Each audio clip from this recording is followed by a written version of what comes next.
It had been raining for days. Heavy, merciless rain that turned roads into rivers and homes into broken shells.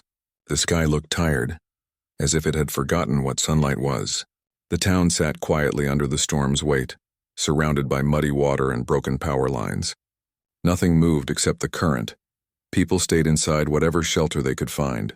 Schools, mosques, small community centers. Food was running out. Communication lines were gone. The few phones that still had some charge couldn't connect to anyone outside. It felt as if the world had forgotten them. Every night someone would say, "Help must be coming. Someone will come." And every night the silence answered back. The town's small school building had become the main shelter. A teacher, along with a few villagers, tried to keep everyone together. They shared what little food they had, boiling rainwater just to have something warm to drink. Children huddled close to their parents, whispering questions no one could answer. Days turned into a blur of waiting. People counted time not by hours but by hunger. The only sound they heard was the endless rain hitting the roof. When the storm finally stopped, it didn't bring relief. It brought quiet, a heavy, almost frightening kind of quiet. The town was still surrounded by water, cut off from the rest of the world. The few strong men who tried walking toward the highway came back, saying bridges had collapsed and landslides blocked the way. Someone suggested sending a message through the emergency radio.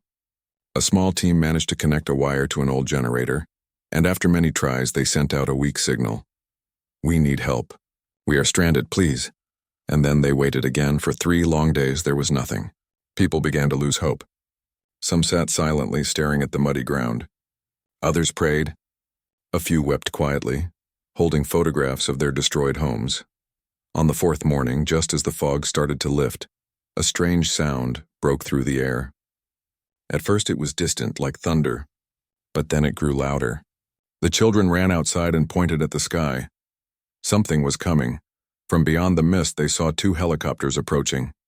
The sound of their blades filled the valley like the heartbeat of life returning. People began shouting, waving their hands, crying out with joy.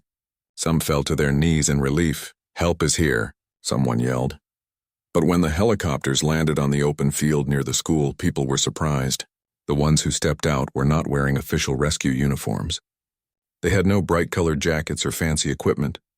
Their clothes were dusty and simple, their faces weathered by years of hard work.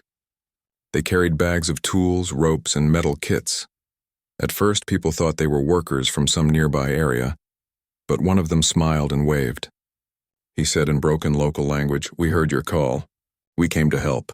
They weren't from the government or any big organization. They were just a group of volunteers, men and women who had come from faraway lands where life was tough, where people learned to survive in the harshest conditions. The locals whispered among themselves. They didn't understand who these people were or why they had come, but when one of the volunteers stepped forward and immediately started checking the damaged area, it was clear. They weren't here to talk. They were here to work. Without waiting for instructions, they began unloading equipment. They set up tents, arranged boxes of food, and started clearing the mud from the school's entrance. They moved fast, almost like they had done this 100 times before. The teacher watched quietly. "Who are they?" she asked one of them. He smiled faintly and said, "We are just people from Earth's tough lands. Some call us Deathworlders. We don't fear hard places. We came because you called." That name, Deathworlders, sounded strange. But as the hours passed, the townspeople saw why they were called that. These volunteers worked with a kind of strength and calmness that was hard to describe. They didn't panic. They didn't complain. They just kept moving, one task after another. One woman from the team began tending to the sick with a small medical kit she carried on her back. She cleaned wounds and gave medicines using whatever she had. Another volunteer repaired a broken water pump, using parts from a generator. Within a few hours, clean water began to flow again, and the children clapped with excitement. It was as if hope had returned in human form. When night came, the locals offered them a place to sleep inside the school, but the Deathworlders refused. They said, "Let the families rest. We'll stay outside." They built a fire, shared some dry bread, and sat together under the stars. From a distance, the townspeople watched them, whispering softly about how strange yet comforting these outsiders seemed. They had scars on their hands, faces tanned by sun and wind, eyes that had clearly seen pain. but they smiled easily and treated everyone with respect. The next morning, the Deathworlders began rebuilding a small wooden bridge over the floodwater so people could reach nearby fields. The locals tried to help, but many were weak and tired. Still, the volunteers encouraged them gently, showing them how to tie ropes, how to build support using logs and stones. Every time someone said, "It's too difficult," one of the volunteers would reply calmly, "We've done harder things. You can too." That attitude started to spread. Slowly, the townspeople began working beside them. Women cooked food together. Men carried wood and metal scraps. Children ran around collecting small rocks for the workers. For the first time in weeks, the sound of laughter returned to the air. The Deathworlders didn't just repair buildings, they repaired spirits.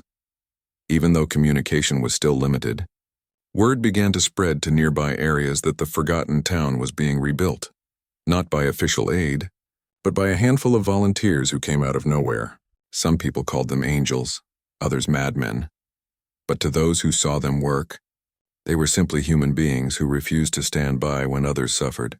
The teacher often found herself watching them silently, wondering what kind of lives they must have lived to be so unshakable. She noticed how they worked side by side with anyone, old or young, rich or poor. They didn't seem to care about recognition. Every time someone tried to thank them, they would just smile and move on to the next task. One afternoon, when the sun finally appeared after so many weeks of clouds, the volunteers gathered the children around. They began teaching them how to build small stoves from mud and clay, showing them how to use sunlight to dry their food. The kids listened with wide eyes. "These are lessons for strong hearts," one of the volunteers said softly. "When life is hard, you must be harder, but not colder." That simple line stayed with the teacher for days. It was true. Strength didn't mean turning into stone. It meant standing tall even when everything around you had fallen. By the end of the week, the town looked completely different. It wasn't perfect, but it was alive again. People were walking with purpose, rebuilding their own homes, planting seeds, clearing roads. The same ones who once sat in silence now spoke about what to do next, how to help others nearby. The Deathworlders had shown them that waiting for help wasn't the only choice. They could become their own rescue. That night, as the wind grew calm and stars filled the sky, the teacher stood outside and looked at the volunteers sitting by the fire. They looked tired but peaceful. She realized something. They hadn't just come to fix a town. They had come to remind everyone what being human meant. In a world where people often forget each other, these strangers crossed miles just to help those they'd never met. They didn't ask for money, they didn't ask for thanks. They just heard a call for help and came. And for the first time in a long time, the town slept in peace, knowing that they were not forgotten after all. The sound of the helicopters still echoed in their minds, but now it wasn't the sound of rescue, it was the sound of hope returning, carried by the hands of those who refused to give up on humanity. The morning sun rose slowly over the muddy fields, shining on the broken rooftops and flooded roads. For the first time in weeks, the sky looked blue again. The town that once felt forgotten now buzzed with movement. Smoke rose from small fires where people cooked breakfast, and the sound of hammers echoed from different directions. The Deathworlders, the strange, tough volunteers who had come from far away, were already awake and working. They didn't seem to need much rest. Before most people had even finished eating, they had already cleared half the main street. They used simple tools, shovels, ropes, metal wires, but their hands worked like machines powered by purpose. People from the town stood watching, whispering among themselves. These newcomers were different. They didn't act like officials or outsiders who came to show pity and leave. They worked as if this place was their own home. The leader of the volunteers, a man with quiet eyes and calloused hands, stood in the middle of the road, giving calm instructions. He didn't shout or show authority. He spoke in a low voice, and somehow everyone listened. A few locals hesitated before joining in, unsure if they were allowed. But the volunteers smiled and waved them over. Soon both groups worked side by side, passing sandbags, clearing logs, and rebuilding walls together. It wasn't easy. Many were tired, and the smell of wet mud filled the air. Some of the volunteers' hands were bleeding from blisters, but they didn't stop. They wrapped their fingers with pieces of cloth and kept going. One older man from the village asked one of the volunteers, "Why are you doing this? You don't even know us." The volunteer looked at him and said simply, Because when people are in trouble, you don't need to know them. You just help." The old man had no reply. His eyes softened, and from that moment something changed inside him. The next morning, he was one of the first to show up to help. By afternoon, the volunteers had set up a proper cooking area using metal barrels and wooden planks. They used stones to build a stove that could feed hundreds. The smell of warm soup filled the air. Children who had been quiet for so long began to laugh again. They ran around, helping carry small pots of water and bread. The teacher, who had been looking after the children since the flood began, watched all this from the doorway of the school. She couldn't believe how quickly things had changed. Just a few days ago, people were hopeless and afraid. Now they were working, talking, and even smiling again.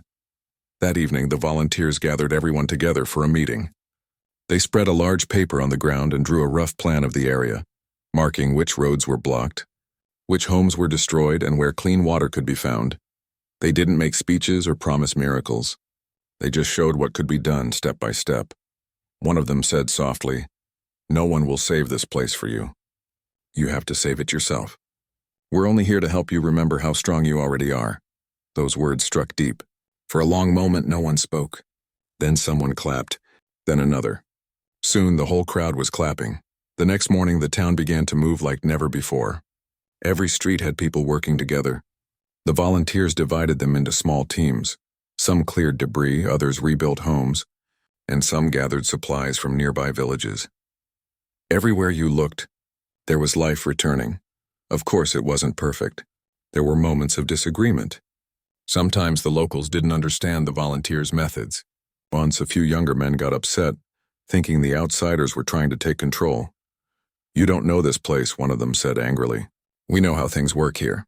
The volunteer leader just smiled and replied calmly, "You're right. You know your land, but we know how to survive it." He didn't argue further. Instead, he picked up a shovel and started digging a drainage line to stop the next flood from reaching the school. Slowly, the angry men began to help him. They didn't say sorry, but they worked beside him until the job was done. That's how the Deathworlders worked. They didn't preach. They led by example. Over the next few days, people began to notice more about them. They were all different. Some looked young, some old. Some had scars. Others carried little metal badges with faded marks. None of them talked much about where they came from. But once in a while, around the fire at night, a few stories slipped out. One had lived through earthquakes and rebuilt his village with his bare hands. Another had been a nurse in a war zone and had treated hundreds of wounded. Another had lost his home to a storm, but still went on to help others rebuild theirs. They weren't rich or powerful.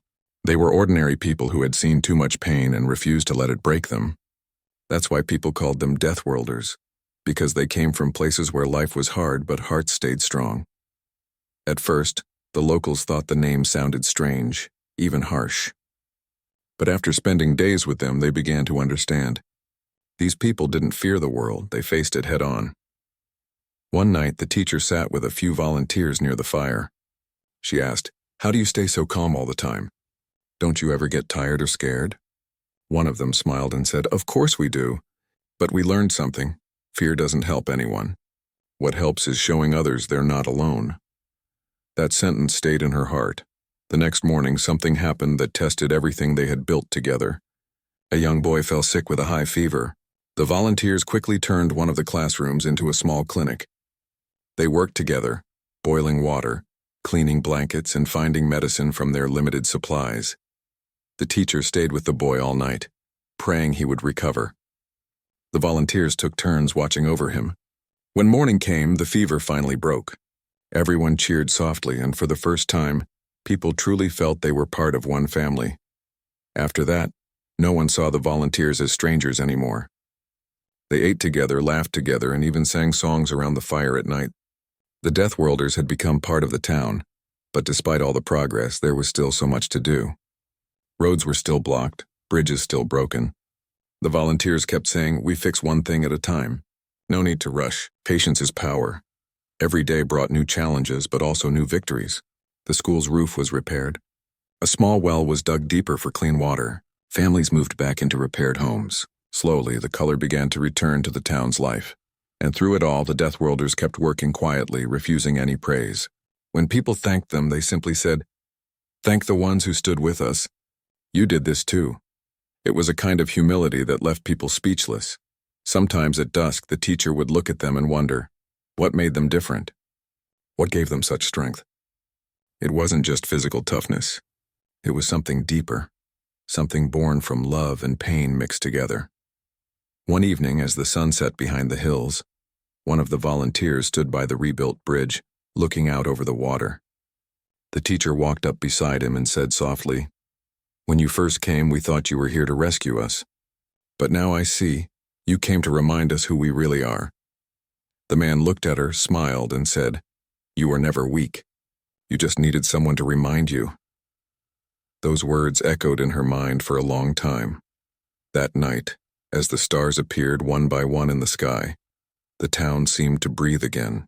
The fires burned gently, laughter echoed, and for the first time since the storm began, peace returned. People sat together, not as victims, but as survivors. They looked at the Deathworlders with gratitude and admiration, not because they were saviors, but because they had taught them the most important lesson. Humanity doesn't end when disaster strikes. It begins right there, and though no one said it out loud, everyone silently agreed. The world needed more people like them. People who didn't wait for permission to care. People who showed up when others stayed away.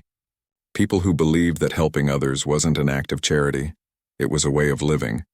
The rain had destroyed the town, but the Deathworlders had rebuilt its heart. The days had started to blend together. Each sunrise brought new work, and each sunset brought quiet exhaustion. The town that had once felt lost was now alive with movement. Roads were being cleared, homes repaired, and children could finally laugh without fear. But even in this new rhythm of hope, challenges waited quietly, like shadows hiding behind the light. The locals and the Deathworlders had begun to work side by side, but deep down, not everyone had learned to trust yet. Some villagers whispered that the outsiders had hidden motives. Others felt uneasy about how easily these tough people took control of rebuilding efforts. They were grateful, yes, but pride is a heavy thing, especially when someone else fixes what used to be yours. One morning, as the team gathered near the half-collapsed bridge, tension began to rise. The Deathworlders wanted to rebuild it using a new method they had used in their own disaster zones: fast, strong, and efficient. But a few of the older men disagreed. "This isn't how we build bridges here," one of them said sharply. "It won't last." The leader of the volunteers looked at the damaged structure quietly. His eyes moved from the cracked concrete to the rushing water below. He didn't argue. He simply said, "Let's try it your way first. If it works, we keep it. If not, we'll fix it again." The locals respected that answer, though a few still shook their heads. They started working together, but the air felt heavy with silence. By afternoon, the first attempt to rebuild the bridge failed. The wooden supports broke under the pressure of the water. The people looked disappointed and embarrassed. The leader didn't say, "I told you so." He just smiled and said, "Now we do it together." That one sentence changed everything. The volunteers and locals began to rebuild side by side, combining both methods, local wisdom and the outsider's strength. This time the structure held. When the bridge stood firm over the river, everyone cheered. It wasn't just a bridge anymore. It was a symbol that unity worked better than pride. That night, the whole town gathered around fires near the schoolyard. The air was filled with laughter and the smell of food cooking. Children sang songs, and the teacher read stories out loud to them. The volunteers sat quietly at the edge, smiling. They didn't join the celebration for attention. They were happy just watching others find happiness again. But the peace didn't last long. Nature has a strange way of testing those who have just begun to heal. A few nights later, the sky turned dark again. Heavy clouds rolled in faster than anyone expected. The wind howled and rain began to fall in thick sheets. People rushed to cover their new shelters. The Deathworlders immediately started checking the levees they had built around the lower part of the town. The sound of the rain hitting the tin roofs was deafening. Water began to rise again and panic spread quickly. Everyone feared another flood. Without waiting for instructions, the Deathworlders grabbed ropes and flashlights and ran toward the levee near the riverbank. The teacher and a few villagers followed them. What they found made their hearts drop. Part of the levee had already started to crack. If it broke completely, the whole area would be flooded again. One of the volunteers shouted for sandbags, and within minutes people from the town came running with whatever they could carry. Bags of soil, rocks, even old clothes to stuff into the gaps. The rain kept coming harder. The river roared and muddy water splashed against their legs. Some people were ready to give up, but the Deathworlders didn't stop. They pushed against the pressure, shouting encouragement. "Don't think, just keep moving," one of them called out. It was chaos, but also something beautiful. Strangers working together in the middle of the storm, fighting not against each other, but for each other. The teacher watched as one of the volunteers stood chest-deep in the water, holding a broken piece of wood against the levee, while others stacked sandbags around it.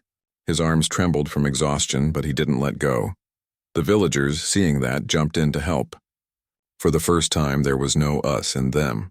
There were only people, humans trying to save what they loved. After hours of struggle, the rain finally slowed. The levee held. The town was safe again. Everyone was soaked, covered in mud, but no one cared. People hugged each other and laughed, their faces shining with relief. When the teacher turned to thank the volunteers, she saw that some of them were still working, checking the walls, reinforcing the weak spots, making sure everything would hold. They never stopped until the danger was truly over.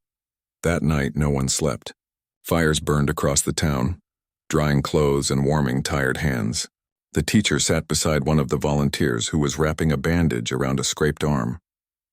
She said softly, "You didn't have to risk your lives like that." The volunteer looked at her and said, "That's what being alive means, to stand when others fall, to help even when you're tired. That's how we survive where we come from." The teacher smiled. "Now I understand why they call you Deathworlders." He nodded slowly. "It's not about being fearless. It's about not running away." As dawn approached, the rain stopped completely. The air smelled fresh again. The storm had passed, but it had left something behind: respect. The next day, people treated the volunteers differently. They no longer looked at them with suspicion or doubt. They saw them as part of the town. They brought food for them, shared laughter, and even taught them local songs. The Deathworlders, in turn, taught them new ways to make things stronger. How to build walls that wouldn't break. How to purify water. How to make rope from plant fibers. Every day felt like a small miracle, with lessons that went both ways. The children especially loved being around them. They followed them everywhere, copying their movements, pretending to carry tools. One of the volunteers made a swing from old ropes and hung it on a tree. The laughter of the children filled the air again, but not everything was easy. There were still moments when fear crept back in. Some people worried that the volunteers would leave soon and everything would fall apart again. The teacher felt that fear too. She often watched them packing tools and writing notes at night, wondering if they were planning their departure. She once asked gently, "Will you stay?" The leader looked at her with a tired smile. "We stay until you don't need us anymore. Not a day more, not a day less." His words were simple but carried weight. It was their way. They came where they were needed, and when the people learned to stand on their own, they moved on. Weeks passed, and the town slowly returned to life. Crops were planted again, homes were repainted, and laughter became a daily sound. Yet no one forgot that stormy night when the levee almost broke. That was the night when everyone learned what real courage looked like. It wasn't found in big speeches or titles. It was found in muddy hands, wet clothes, and tired eyes that refused to give up. The teacher often thought about that night when she looked at the repaired bridge or the strong walls around the river. Each brick and stone reminded her of what unity could do. One evening, as the sun set behind the mountains, the town gathered near the water. The volunteers were there too, quiet as always. The teacher spoke softly to everyone. "When the storm came again, we didn't run. We stood together. That's the real strength we learned." The crowd clapped, some with tears in their eyes. The Deathworlders didn't say much, but they smiled. They didn't come for applause. They came to remind everyone that strength isn't a gift, it's a choice. And as the stars appeared one by one, the town felt lighter. They had faced nature's anger and their own fears, and they had won. Not because they were powerful, but because they had finally learned to stand together. That night, the teacher sat by the fire and watched the volunteers talking quietly among themselves. Their faces were lit by the glow of the flames, their shadows long against the ground. She realized something. These people didn't just survive hard places. They carried those places within them. Every scar, every smile, every tired breath told a story of survival. And now, their story had become part of this town too. The next morning, as the sun rose over the calm river, the reflection of the rebuilt bridge shimmered like gold. The teacher stood there watching the quiet water and whispering softly to herself. They didn't just bring help. They brought hope. Little did she know this was only the beginning. The real test was still waiting ahead, one that would push the town and the Deathworlders beyond anything they had faced so far. The sun had finally returned to the sky. After weeks of clouds and rain, the golden light spread across the valley like a promise. The river that once roared in anger now moved gently, as if it too was tired. The town stood stronger than before. Roads repaired, homes rebuilt, and people smiling again. Everywhere you looked, there were signs of life returning. Children played near the schoolyard, women washed clothes by the river, and men worked on new farming plots. Laughter echoed between the hills where silence once ruled. The Deathworlders were still there, quietly moving among the people. They had no uniforms, no badges, but everyone recognized them now. Not as strangers, but as friends. They were part of the town's rhythm. They ate with the locals, worked with them, and shared stories at night. But more than rebuilding walls or bridges, the Deathworlders began rebuilding minds. They taught the people small but powerful lessons: how to stay prepared, how to protect themselves when trouble came again, how to find hope even when everything seemed lost. Every evening, when the day's work ended, they gathered everyone under the big banyan tree near the school. There they taught simple survival skills. They showed how to filter dirty water using charcoal and sand, how to make small stoves from mud and metal cans, how to grow food in small spaces. These lessons seemed simple, but to the villagers they were gold. The teacher, who had watched everything with quiet admiration, often helped translate their words. She made notes so the children could learn too. One evening, one of the volunteers picked up a piece of burnt wood and drew on the ground. He sketched a rough picture of a house surrounded by a wall with a raised floor. This, he said, keeps your home safe from the next flood. At first, people laughed. The next flood, someone said. We just survived one. It won't happen again soon. The volunteer looked at them kindly and said, That's what everyone says until it happens again. Where we come from, we prepare even when the sky looks calm. The words stayed in everyone's mind. They had seen enough to know he was right. From that day, people began to think differently. They started to see that help wasn't just about waiting, it was about learning. The Deathworlders didn't just give fish. They taught how to fish even when the river was dry. Soon the town became like a big classroom. Children learned how to use solar lights from scrap materials. Women learned how to store food safely for the rainy season. Men learned how to strengthen walls using mud and stones. Every corner of the town became a place of learning and laughter. The Deathworlders worked with calm focus. They were tough but gentle. Their strength wasn't loud. It was steady. They didn't boast, but people could see the fire in their eyes, the kind that only comes from facing pain and surviving it. Sometimes, during breaks, the teacher would sit with them and ask about their lives. One of them said quietly, Where we come from, life isn't easy. We learned to fight hunger, storms, and loss, but we also learned that no one survives alone. The teacher nodded. That's true everywhere, he smiled. Yes, but not everyone remembers it. That's why we travel, to remind people that helping others isn't weakness. It's what keeps us human. Those words touched her deeply. In the following days, the bond between the townspeople and the Deathworlders grew stronger. It wasn't just about work anymore. It was friendship, built through shared struggle. Children began to follow the volunteers everywhere, calling them teacher or uncle. They carried water, helped fix tools, and listened to every story. The laughter of those children became the music of the town. Every evening after dinner, the teacher would sit near the campfire with the townsfolk and the volunteers. They shared stories of the old days, of floods, droughts, and how people used to survive with so little. The Deathworlders listened carefully, their eyes reflecting the flames. One of them said softly, You people are stronger than you think. You survived even before we came.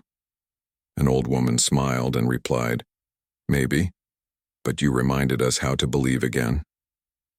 That simple sentence brought quiet smiles all around. Days turned into weeks. Life became peaceful again, but not lazy. The Deathworlders believed that peace was something you had to protect through learning and unity, so they began organizing small teams within the village. Each team had a job, one for first aid, one for food storage, one for communication. They even made small wooden whistles for emergencies. Everyone laughed at first, but when they practiced their drills, they realized how smart it was. The Deathworlders had seen too many disasters to take peace for granted. One day, the teacher watched as a group of children practiced how to call for help, while another group learned to tie ropes for rescue. It was strange. Disaster had once broken this town, but now it was teaching them how to stay strong forever. The volunteers' influence had quietly changed everything. People no longer said, "If something happens." They said, "When it happens, we'll be ready." Evenings were the most beautiful time. The golden light would fall over the repaired bridge, and the air smelled of cooking fires and fresh rain. The volunteers often sat by the river watching the sunset. The teacher would join them sometimes. One evening, she said softly, "Do you ever get tired of moving from place to place?" One of them chuckled and said, "Sometimes. But every time we see people smile again, it feels worth it." Another added, "It's not the easy life we choose, it's the meaningful one." Those words stayed with her long after they went to sleep. As days went by, the town started to look completely different. There were new gardens, stronger roofs, and smiling faces everywhere. Even nearby villages began to visit, asking to learn from them. The Deathworlders welcomed them all. "Share what you learn," they said. "That's how it grows." The teacher noticed something else too. The volunteers weren't just teaching survival skills. They were teaching dignity. They treated everyone equally, from the poorest farmer to the oldest woman. They listened when others spoke. They never made anyone feel small for needing help. Their kindness was quiet but powerful, like the slow current of a deep river. One afternoon, as the volunteers worked on a new water system, a group of children came running with flowers in their hands. They offered them shyly, saying, "For you." The volunteers laughed and accepted them, tucking the flowers into their hats and tool belts. It was a small moment, but it showed how much love the town now had for them. The teacher watched all this and felt a warmth in her heart. She realized that these people had changed not just the town's walls, but its spirit. They had turned fear into courage, helplessness into action. And though no one talked about it yet, everyone knew that someday the Deathworlders would leave. That was their way. They came where hope was needed. And when it grew strong enough, they moved on. One night, as the fire burned low and stars filled the sky, the teacher asked their leader quietly, "When you go, how will we thank you?" He looked into the flames for a moment, then said softly, "You don't thank us. You teach someone else what you learned here. That's enough." The simplicity of his answer brought tears to her eyes. The next morning, the whole town worked together again, clearing land, planting trees, repairing the school roof. Life had become a song of teamwork. The Deathworlders moved among them like the steady rhythm behind that song, guiding, teaching, and reminding everyone that strength doesn't come from power, but from unity. And as evening fell once more, the teacher stood by the river, watching the golden light reflect off the calm water. The bridge that once symbolized despair now shone with hope. She thought about all that had happened, the flood, the fear, the storms, and the nights of uncertainty. And then she smiled softly. The people had changed. They weren't waiting for help anymore. They had become their own rescue. The Deathworlders had done what they came to do. They turned victims into survivors, and survivors into teachers. The teacher whispered to herself, "They didn't just help us survive, they taught us how to live." And in that quiet moment, as the wind moved gently through the trees, she knew the lesson would never be forgotten. The spirit of the Deathworlders had become part of their hearts, strong, kind, and unbreakable. The days began to move faster now. The town had found its rhythm again. Morning bells from the small school echoed through the valley. Children's laughter mixed with the sound of tools, and smoke from the cook fires rose lazily into the blue sky. Life had returned, not just the kind that breathes and walks, but the kind that hopes.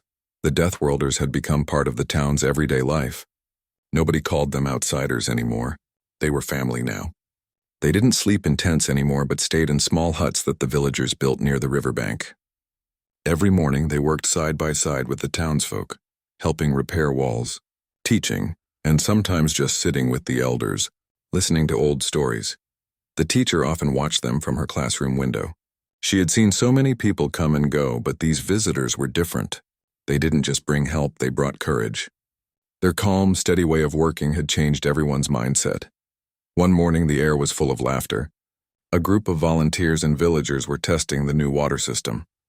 The Deathworlders had helped design it from local materials: pipes made from bamboo, containers reused from broken barrels, and a filter made from layers of sand and charcoal. It wasn't perfect, but it worked beautifully. Clean water flowed through the tap, and everyone clapped and cheered. The leader of the Deathworlders smiled, his hands muddy and wet. "See, you did this," he said, pointing at the villagers. "You don't need machines from big cities. You have hands, hearts, and ideas. That's enough." Everyone laughed, but there was pride in their eyes. For the first time, they felt like creators, not victims. Later that afternoon, the teacher sat with him under the banyan tree. "You know," she said softly, "when the flood destroyed everything, I thought we'd never recover. I thought hope was gone forever." He looked at her kindly and said, "Hope doesn't disappear, it hides.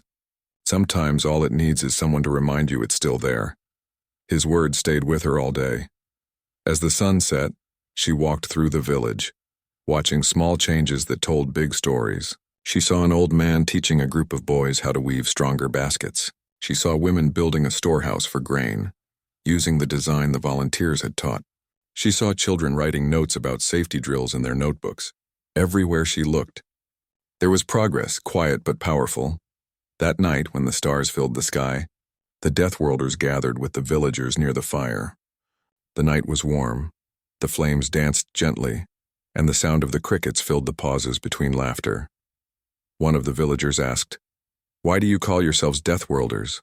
"It sounds scary." The leader smiled softly and poked the fire with a stick. "Where we come from," he began, "life is hard. The land fights back. The storms are stronger, the cold is cruel, and even the plants try to bite you." Everyone chuckled quietly, but he continued, "But we learned to live with it. We learned to survive. We became strong not because we wanted to, but because we had to. That's what makes us Deathworlders. We come from a place that teaches you one lesson: never give up." There was silence after that. The teacher could see the villagers listening closely, their faces glowing in the firelight. Then one of the younger villagers spoke up. "So, you came all this way to teach us that?" The leader smiled again. "No," he said. "We came to remind you that you already have it inside you." A soft murmur of agreement passed through the crowd. The villagers had faced storms, hunger, and fear. But now they understood that strength wasn't something the Deathworlders brought from far away. It was something that was always there, waiting to be remembered. The days that followed were filled with even more activity. The Deathworlders began training small groups to handle emergencies. They called it the Watch. Every family had someone in it, a teenager, a father, or an elder who knew what to do if something bad happened again. They practiced first aid, learned to signal with mirrors, and built small boats for flood evacuation. The teacher helped make small books full of drawings and notes so everyone could remember what they learned. Sometimes people from nearby villages came to watch. They couldn't believe how organized this once broken town had become. They asked to learn too. And just like that, the town that once cried for help was now helping others. The Deathworlders watched this with quiet pride. They never claimed credit. When people thanked them, they simply said, "We're just passing the torch. You'll carry it forward," but deep down, the villagers knew, without their guidance, none of this would have been possible. One afternoon, while repairing a roof with bamboo, the teacher noticed a group of volunteers packing supplies quietly near their tents. A strange feeling rose in her chest, something between sadness and understanding. That evening, as they sat by the river, she asked, "You're leaving soon, aren't you?" The leader didn't answer right away. He looked at the water, the sunset glowing red across its surface. Then he said softly, "Yes, you're ready now." The words hit her harder than she expected. Ready. It was such a simple word, yet it carried so much meaning. She looked at the town, the repaired bridge, the new school walls, the laughter of children, the strength in people's eyes. They were ready, but still her heart felt heavy. "It won't be the same without you," she said quietly. He smiled. "It's not supposed to be. That's how you'll know we did our job right." The next morning, news spread quietly through the town. The Deathworlders were preparing to leave in a few days. There was no sadness in the air, only a deep, grateful silence.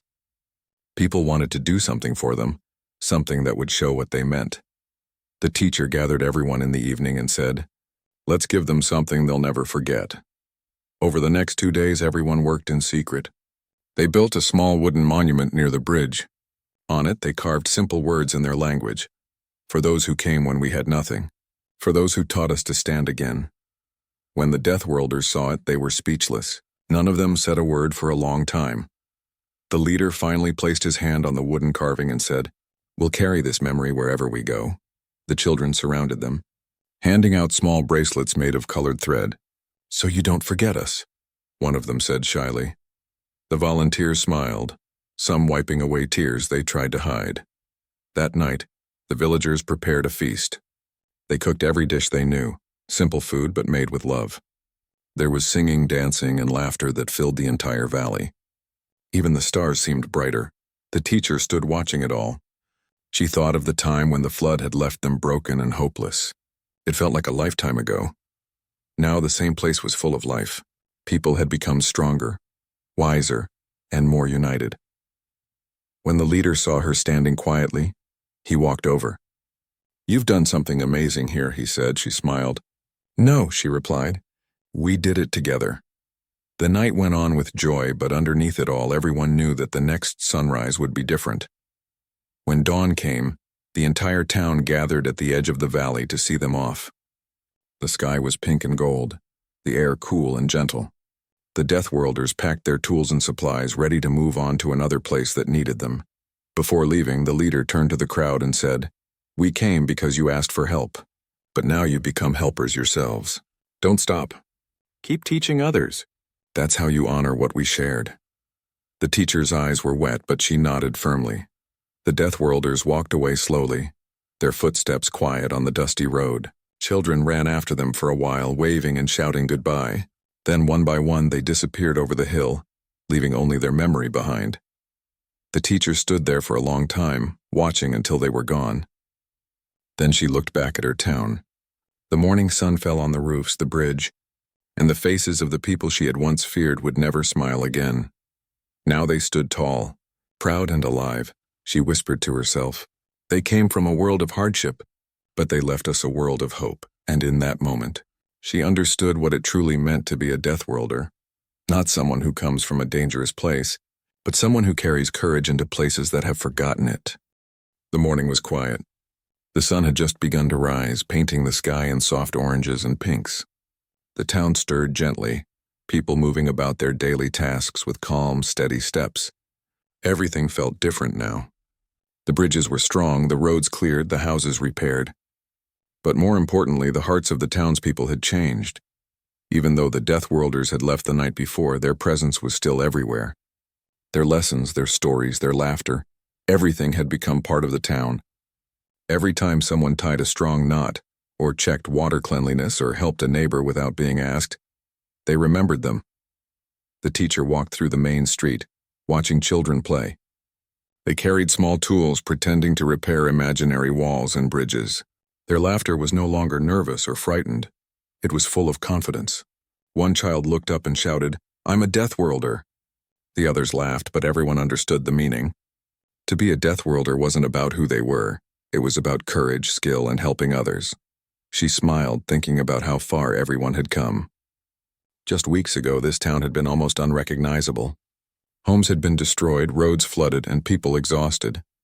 Now it was alive. More than alive, it was strong. The teacher stopped at the river, looking at the repaired bridge. Sunlight reflected off the water, shimmering over the smooth wooden planks. It was not just a bridge anymore. It was a symbol of survival, of teamwork, and of lessons learned from strangers who had believed in them when hope seemed lost. Nearby, villagers were repairing fences, clearing debris, and planting vegetables. The townspeople moved with purpose. They no longer waited for help. They became the helpers themselves. The teacher watched a young boy showing an elder how to secure a water container properly. The boy smiled proudly when the elder nodded. It was a small moment, but it felt monumental, The town was buzzing with new energy. People from nearby villages had begun to visit, asking questions, wanting to learn how they had rebuilt so quickly. And the villagers, once uncertain and afraid, now taught others what they had learned. The lessons of the Deathworlders were spreading quietly, like seeds carried by the wind. That afternoon, the teacher gathered the townspeople in the schoolyard. Everyone sat on the ground, listening closely. She spoke softly. We were broken, afraid, and waiting for help. But someone came. They didn't just give us tools or food. They gave us courage. They taught us to stand, to care, and to teach others. That is the greatest gift anyone can give. An older man who had once doubted the Deathworlders stood and nodded. I see that now. We waited for rescue, but they showed us that strength was inside us all along. They left us with hope. The teacher smiled. Yes, and now it's our turn. The next storm will come, the next challenge will appear. But we will be ready.